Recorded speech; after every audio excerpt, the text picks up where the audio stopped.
All right, there's a story about a man that he lost all of his money. He owed money. And this is a story that 200 years ago. And he didn't know what to do. So he prayed and he trusted that nothing helped. And his creditors are hounding him.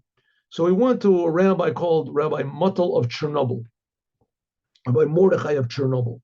And he said that he wants a blessing for that he should have money. And the Mordechai of Chernobyl said, if you want a blessing for money, you have to give me 2,000 rubles.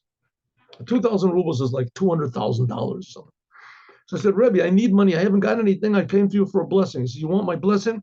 You'll be tremendously rich. Don't worry about it. You'll get 1,000 times more than what you give me, but you have to give me 2,000 rubles. I'm not going to do. So he didn't know what to do. What's he supposed to? He owes so much money already. No one's going to loan him. That's for sure. He owns it. So he goes home. He tells his wife, and they're crying. They don't know what to do. And they figure, maybe what they can do is they can sell their house and their properties. That'll only maybe get them, 500 rubles at the most. They're worried. Anyway, all of a sudden they hear this big noise outside. And what happens? A whole battalion of Polish or whatever, where is the Chernobyl? I guess is in Russia. It was in Ukraine. Anyway, a whole battalion of Ukrainian soldiers comes into their town, and the soldiers they take over the houses of the owner. They don't hurt anybody, don't hurt anyone. They're just on their way to something, some battle or something, and they just want a place to camp out. So they take over all the houses, and they eat all the food that's in all the houses. And of course, they get drunk. They take the liquor, and they brought some of their own, and they break things and this. They come into this house, and they're smashing things and breaking things. They're all drunk, and they're this. And he and his wife run away. They hope they don't get smashed themselves. So they go and they hide in the hayloft of the barn. They go up to this, and they climb up the ladder, and they pull up the ladder after them. And the soldiers are so drunk they don't care about anything. And after a couple of days, the trumpet sounds, and all the soldiers all gather up everything, and they leave. And so they climb down from the hayloft where they've been for a couple of days, and they go to their house, and they see that the whole thing is wrecked. Everything is wrecked. Anything of any vague value that they had, these people stole. Right? His wife's candelabra and a little couple of pieces of this jewelry or whatever it is. Anything they had was stolen.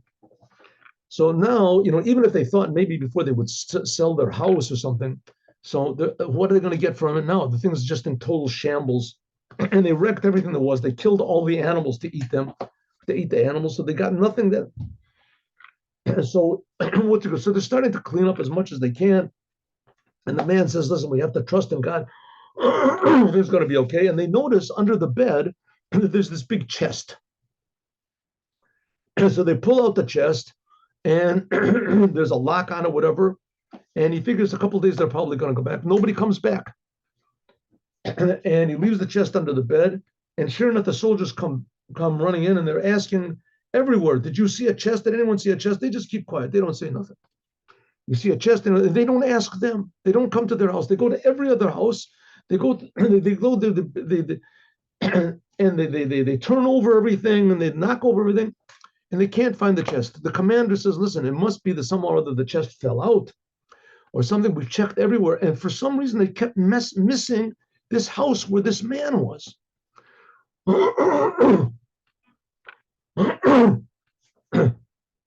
They kept missing the house where they were. So the man said, listen, what are we going to do? So they broke open the chest, and sure enough, there was filled millions of dollars, millions of rubles, whatever, hundreds of thousands of rubles. So the amazing thing. So they kept it under this, and they waited for like 2-3 months, and nobody came to the. So they went back to the rabbi of Chernobyl, and they said, they told him what happened and what should they do with the money. So he said, well, this is, as soon as I told you have to pay 2,000 rubles, is what did you do? You realized you couldn't rely on anyone, and it wasn't going to work. So you started really praying to God and hoping to God that was your only hope, that if God would, that's what you did, right? He said, yeah, that's what I did. He said, and that's what happened, because you really trusted it. and you prayed to God and you were sure that God was going to help you, at least to get the 2,000 rubles that I demanded from you, right? When you realize that I can't help you, realize there was no one can help you, only God can help you. And your trust in God is what made this miracle, and they left the money there. Now all the money belongs to you. Of course, he gave a big portion to charity, and etc. So it comes to show us that if we really trust the Creator, there's a lot of Chassidic stories that are told that way. But we've done everything we can to bring Mashiach. So we have to just say, God, we trust you 100% and bring Mashiach now. That's the only solution to our problems. Have a good day with Mashiach now. See you, God willing, on Sunday at 8:15. Shalom. Thank you. Thank you. My pleasure.